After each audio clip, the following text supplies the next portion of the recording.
We're delighted to have you here today. We are continuing to go through the components of our implementation logic model, and today we'll be talking about the outcomes of implementation. Today's session will be led by two fabulous implementation science methodologists. We have Dr. Miriam Rafferty, who's an assistant professor at the Shirley Ryan Ability Lab and also Shirley Ryan's director of implementation science and a true pioneer that helped to start this implementation science reading course and get it in the form that it is today. So we owe her a lot of gratitude for her foundational work. And then we have Dr. Meredith Boyd, who's a first-year postdoctoral fellow and exceptional implementation science talent at the Center for Dissemination and Implementation Science. And I'm going to turn it over to Miriam and Meredith. Great. Thank you so much for the introduction and welcome. As Sarah said, we'll be talking about outcomes of implementation. I'll be kicking it off today, starting with identifying and measuring outcomes, and then Meredith is going to talk more about conceptualizing outcomes and why and how to use them. We'll talk about equity specifically throughout the talk today and a little bit at the end, and then we'll go over our case examples before the discussion groups. In the implementation research logic model and in implementation science in general, we sometimes think of implementation outcomes as the end of the line. They are certainly a great, end of the line for testing implementation strategies and whether those implementation strategies have an effect on implementation outcomes. They're also really important in hybrid effectiveness implementation trials. With the implementation research logic model, we'll be talking about that more today too. It's really, we will have already, reflect on the fact that you or somebody has developed and studied the thing or the intervention that you're trying to use to improve people's health. There should have already been some efficacy research and effectiveness research to look at whether that thing actually works.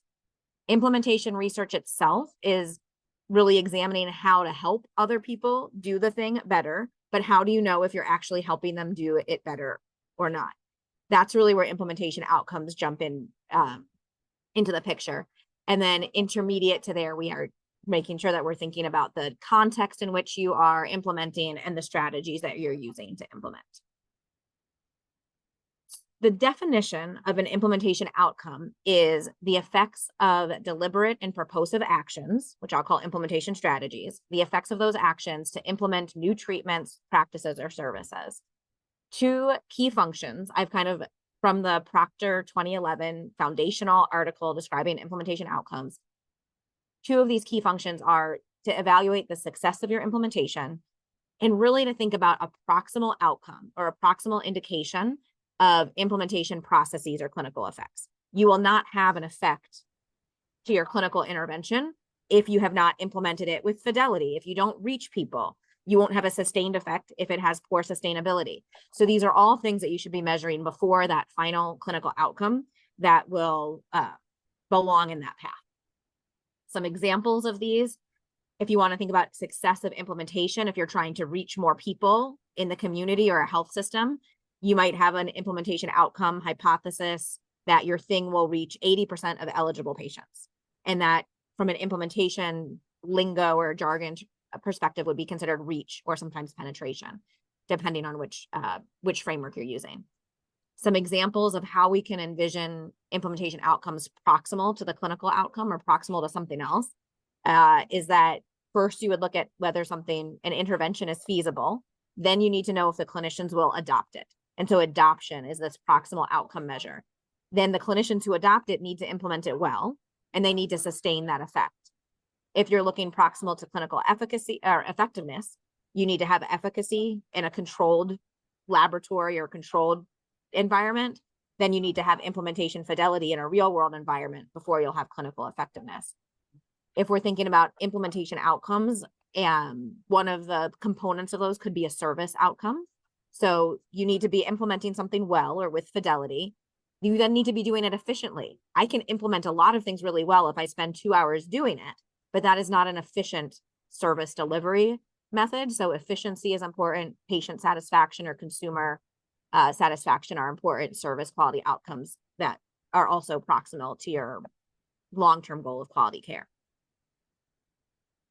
In the logic model, we're looking at this right-hand column and seeing how those arrows are pointing downwards towards your patient or client outcomes. As I mentioned before, I do a lot of work with randomized controlled trialists or device developers, and their mind is entirely in this bottom row. They are only thinking about their thing and the mechanism of the thing. Exercise is good for people. The mechanism of exercise is the heart, the things it's doing to vascularization and the heart and the brain. That's wonderful, and that should improve a patient's function or brain health. But if we can't get people to exercise, we have a big problem with just thinking about the intervention mechanisms. We are bringing in this top row of the implementation research logic model today. So with that background, I want to then kind of give you some of the terminology for implementation outcomes. And this comes from two different frameworks that I would say are the two most widely used, although there are other frameworks that sometimes work implementation outcomes into their process models and other things. But here, thinking back to that theories, models, and frameworks, oh my talk that Dennis did a great job with, we're over here in this right-hand column for evaluating implementation. And the two most common frameworks are called REAIM, which is an acronym for reach, effectiveness, adoption, implementation, and maintenance. And then what, most people call Proctor's implementation outcomes model, or refer back to Proctor's model for implementation outcomes. And Proctor's model is really distinguishing the implementation outcomes from the service outcomes and the client outcomes. REAIM is depicted here, I think, cyclically to really highlight that you can do REAIM in the first 2 months of starting a project. You can do it 6 months later. You can do it 2 years later, or we've done work now where we've done REAIM 4 years later, and show how you are continuing or losing effectiveness or reach over time, hopefully improving it. I'm not going to read every word on the slide. They are in your handout for reference, and also the articles, the REAIM articles and Proctor articles give you the definitions of all of the outcome terms. But I wanted to highlight a couple of things here for REAIM. Reach, we can think about reach as primarily being directed towards the patients or consumers or clients that you're trying to reach. This is the ultimate end goal or end target. And the key consideration here is who was supposed to benefit from the intervention. And another really important thing about reach is to look at the representativeness of those individuals compared to the population of interest. So one of the things that plagues my research in an academic tertiary care medical center is that my reach can be high. I'm getting 50% of new people, are coming into our clinic and our program, but 90% of those people are white, highly educated individuals. And I know that that is not representative of the population of people with disabilities or people with Parkinson's disease. But when I look at where am I catching from? I'm catching from an academic medical center, tertiary care center. So that's one of the problems. And if I think about my implementation outcomes proximal to that, I could probably try to make changes to be more equitable with our reach. And that's something that we are working with. So representativeness and the characteristics of those individuals is as important or more important as the absolute numbers sometimes. Effectiveness, I like to think of as two different things. It's clinical effectiveness, and it's also the effectiveness of your implementation strategy. If you change, and this kind of goes back to the PDSA and QI frameworks, if you change something and add a new implementation strategy, you want to see that that implementation strategy works. If we are just starting a project with 5 different implementation strategies, how are you going to know which ones of those implementation strategies are working and important for you? Going down to adoption, I contrast that with reach. Reach is frequently patient or consumer reach. Adoption, I think of as whether clinicians or programs or sites are choosing to adopt your program. So I think of that as at the provider level. Implementation, they have a nice acronym, implementation works, but that's probably it's so hard to just say you're going to measure implementation. That's what this whole talk today is about, how you might measure implementation. So I like to add a word onto that and say implementation is implementation fidelity. You're looking at fidelity and you're looking at adaptations that are being made, how you're implementing it. So, it needs another word there. And then maintenance and REAIM, with the way that it was initially worded, was a very static thing. Did this program get maintained at least 6 months later?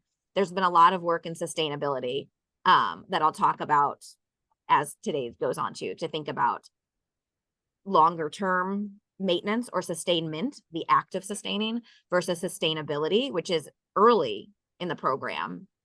Can you look and predict whether your program will be sustainable? The Proctor implementation logic model, I love that it has that sustainability as an implementation outcome that you can measure early. There are surveys that are out there that you can ask people, do you think that this would be able to be maintained at your program? And I think that that's really important to think about early.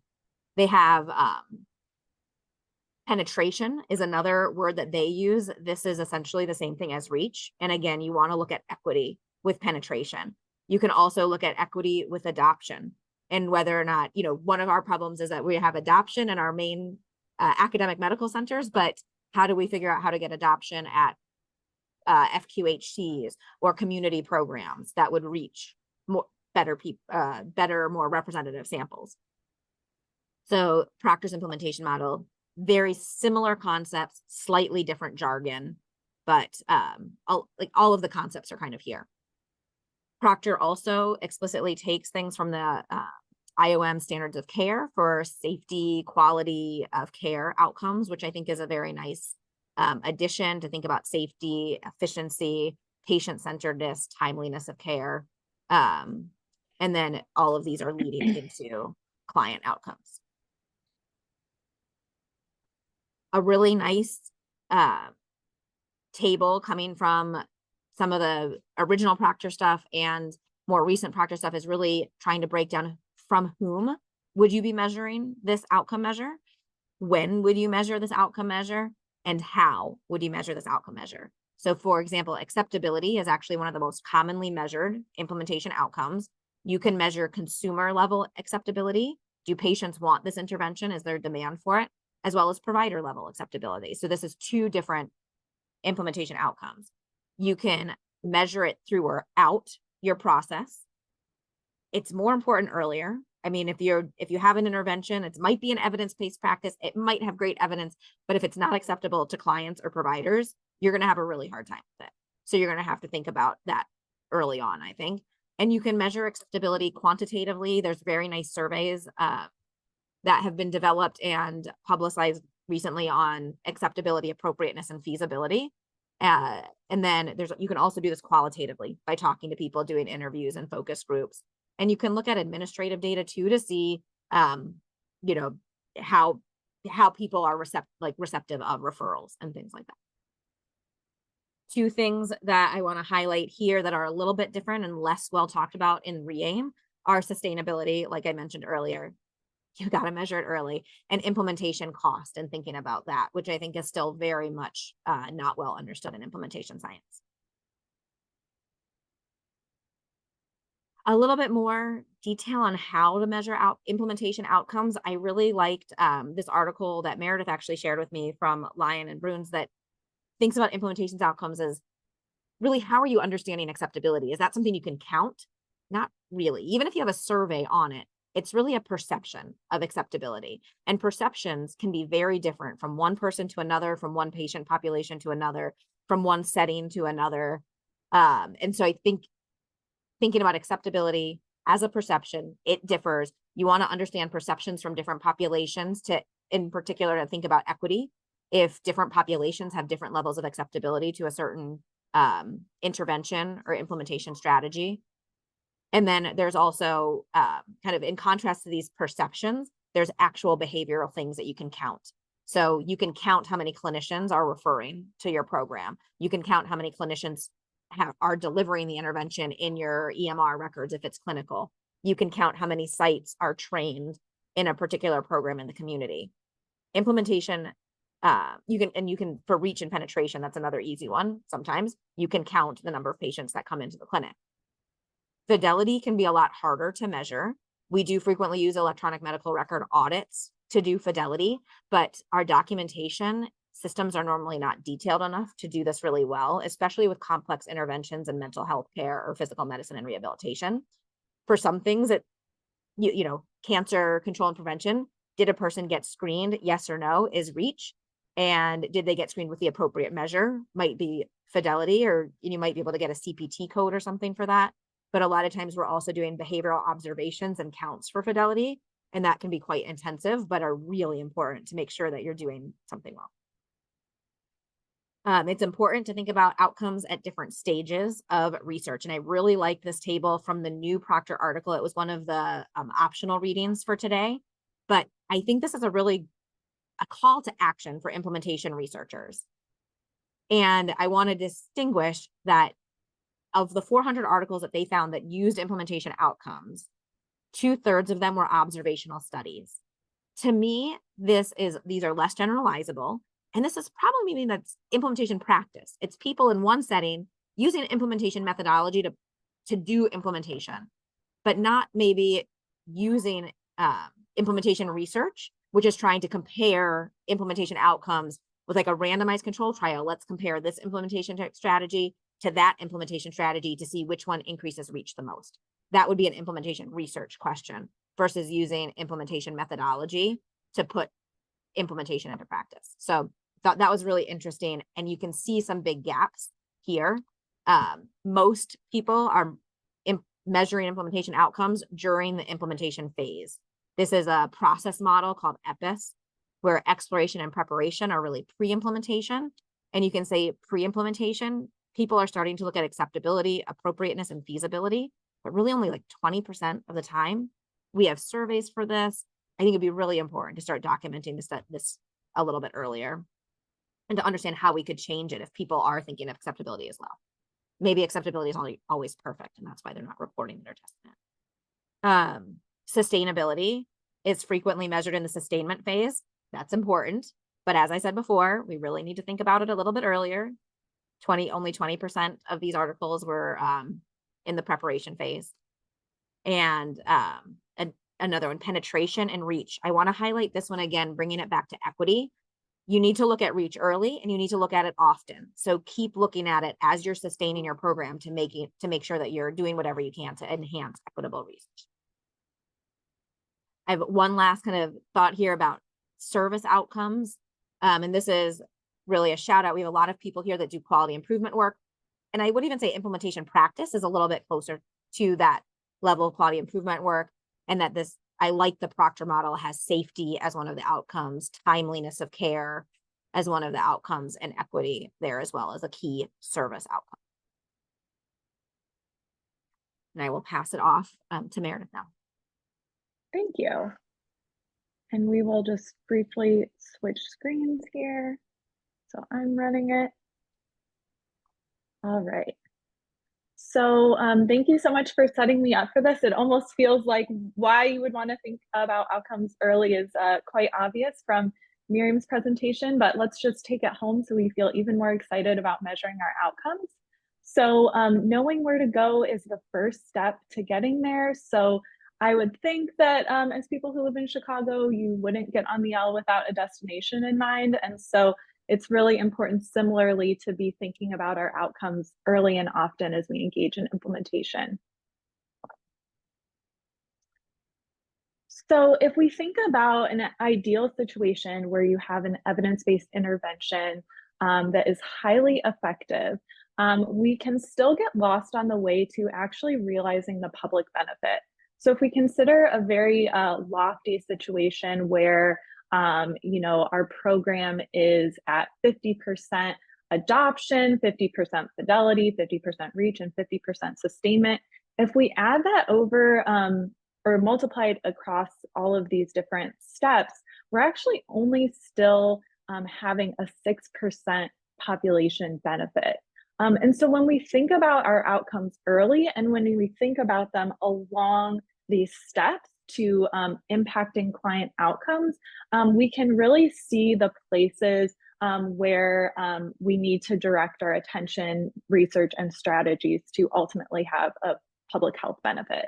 And really at each of these stages as well, these are places where there is opportunities to really promote equity, but also threats to achieving equity. So you might ask yourself, again, where are these programs being successfully adopted? Are these places where the people who have these conditions are actually able to access care?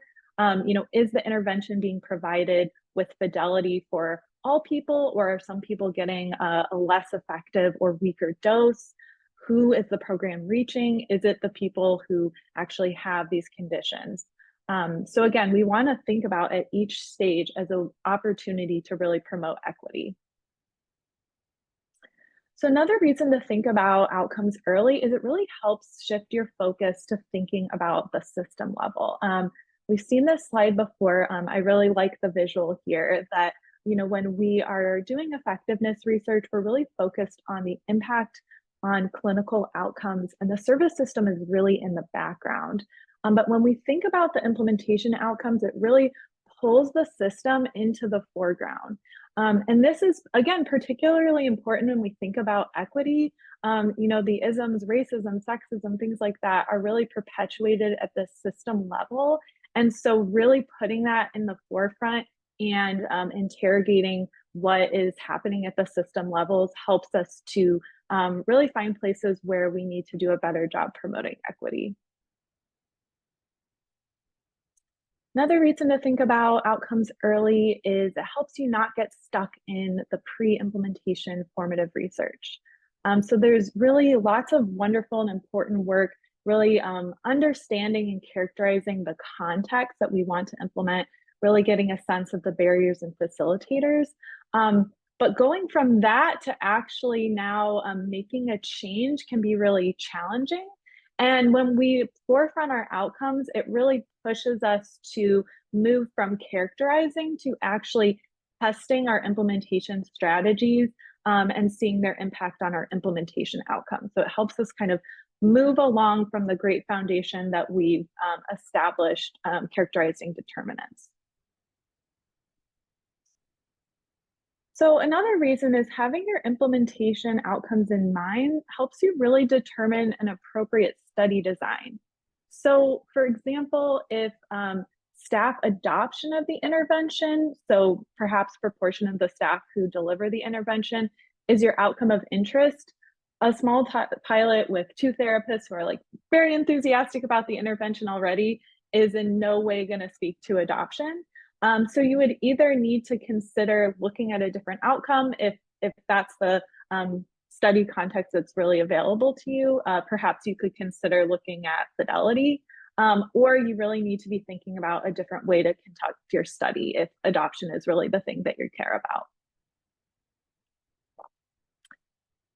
And next, and I think this one is especially important, when we think about outcomes early, it helps us engage our partners in implementation research. So there's a few things we can think about here. So one, sometimes our community partners are more familiar with process evaluation and quality improvement. And when we talk about implementation research as it relates to our outcomes, it can give a great shared language for collaboration. In addition to a shared language, it really can give us a shared goal. And so, when we're working with our community partners, we want to ensure we're working toward a common goal that is actually important and relevant to our partners who are closest to the communities we want to impact, closest to the problems on a day-to-day basis. And so really thinking about this early and often ensures that we are together working toward a goal that everyone agrees is important and worth prioritizing. All right, and then Miriam's going to give us a little bit of a summary of outcomes and equity. Great, thanks. Yeah, in this section, Meredith and I have both really tried to pull in examples of where we can think about equity in our implementation outcomes. But in the next slide, we have a really nice table that is summarizing work from Bauman and Cabasa that had some key points that we wanted to share. First, really think about equitable reach from the beginning, focus on it if you can, engage vulnerable populations when you're doing your pre-implementation interviews or qualitative work, ensuring that those data are coming from a representative sample is really important. We really need to broaden the communities where implementation occurs. I think everybody is thinking about this. And, I've talked about it in my own work as a barrier here, working at Northwestern. And so how can we think about broadening our community? We need to then, next row down is design interventions with equity in mind, using user-centered design, consider implementation outcomes during the development there and ensuring that you're thinking about equity or helping your development and intervention colleagues think about implementation outcomes and equity. We need to develop strategies that can help reduce inequities in care. This is an investment at the system level, and making sure that providers have cultural competence, that we adapt resources as needed for different cultural kind of context, and that we're doing advocacy work. We need to develop the science of adaptations. I've used that several times today. We don't have a specific talk, I think, talking about adaptations, but it's a word to think about. There are several frameworks out there that have the helpful acronyms of FRAME, F-R-A-M-E, and FRAME IS, that are, I think, the start of thinking about how you might need to adapt your intervention or adapt your implementation strategies for different contexts. And make sure that we document that. Sometimes we adapt things just because like it feels right, but we should be adapting things mindfully, thinking about who and why we're adapting them for. And then to use an equity lens always for our implementation outcomes with, with everything that you're doing, as we've talked through today. Pass it back to you, Meredith. All right, now you can hear me. I'm going to run through our case examples. And excitingly, we have now totally filled out our logic models. So as a reminder, case example 1 was level 1 pediatric trauma centers that were mandated to provide screening and brief intervention for risky drinking. And so the thing is the screening and brief intervention recommended by the American College of Surgeons. And the clinical outcomes of interest were patient follow-up with primary care and reduced drinking. And then here are some of the barriers and facilitators, and how those were determined were discussed in previous talks. But just as some reminders, some barriers were the lack of EMH integration, lack of communication across groups, and then some facilitators were funding for the innovation and a mandate for the innovation. And so in the service of saying it's really important to think about outcomes early, this is actually, the logic model walks us through from the implementation strategies to the outcomes, but I'm actually going to skip ahead to our outcomes and really say that, like, a lot of times our outcomes will, in tandem with our barriers and facilitators, help us select our strategies. So in this case, the outcomes that were looked at were reach, so the percentage of adolescents screened and the percentage who received the brief intervention and those who received referrals to treatment. Adoption, so again, reach is really at this client level, adoption is at our workforce level, so the percent of the nurses who screened. Implementation, percent accuracy for use of the risk algorithm, and then maintenance, looking at risk over time. And so then if we go back, if these are our outcomes of interest that can really help, you can see the connection between some of our strategies. So the training, the performance feedback, facilitation, EMR integration, and then the public awareness campaign. And so the second case example had the goal of increasing PrEP coverage, though at the time of this study, PrEP coverage was quite low. And so the thing was PrEP, and the primary outcome was prevention of HIV infection. And then again, we can see some of the barriers and facilitators. So for example, some of the barriers identified were lack of clinical guidelines, clinician willingness to provide PrEP, and time devoted to clinical care in these settings. And then moving ahead to our outcomes and then back to our strategies. So outcomes were percent of PrEP eligible STI clinic clients who were offered PrEP, and the percentage of eligible clients who were actually prescribed PrEP. Adoption, so this is a little different than the previous one. So in the previous example, we were looking at percentage of nurses, and now we're looking at percentage of clinic providers who began prescribing PrEP, and then implementation, percent of PrEP encounters that followed the protocol. And then you can see how these connect with some of the strategies chosen, didactics, a form dedicated team to provide the PrEP services, follow-up and referral, and monitoring, evaluating PrEP adoption. So this performance feedback. So those are our two case examples. So now we're going to go ahead and move into our discussion, which those questions have been shared in the chat. So we'll see you in the discussion section. Okay, we'll just give you a minute as we're assigning folks to rooms to grab those questions if you'd like for your small groups.